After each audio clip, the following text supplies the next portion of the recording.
पेश है हिंदी ज़बान में अपडेट।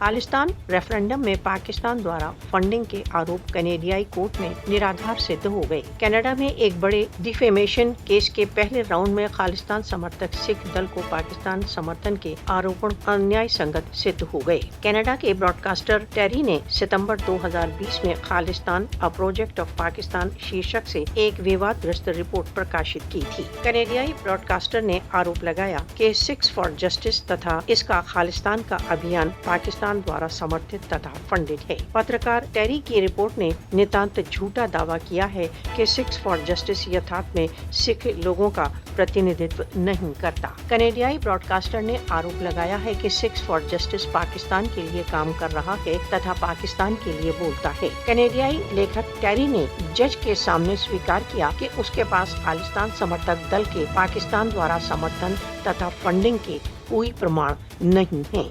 टेरी की report Khalistan a project of Pakistan का भारतीय मीडिया तथा विदेश में डिप्लोमेटिक मिशंस द्वारा बहुत व्यापक रूप से प्रचार किया गया। पत्रकार टेरी की report Khalistan a project of Pakistan Bharat सरकार की ओर से लिखी गई थी। भारतीय मीडिया तथा भारतीय मिशनों ने टेरी की रिपोर्ट को पाकिस्तान को बदनाम करने के लिए प्रयोग किया। सिक्स फॉर जस्टिस सिख जनता के स्वयं निर्णय के अधिकारों के पक्ष के लिए काम कर रहा है। सिख जनता की मांग भारत के पंजाब राज्य में खालिस्तान के नाम से एक स्वतंत्र मातृभूमि की स्थापना की है।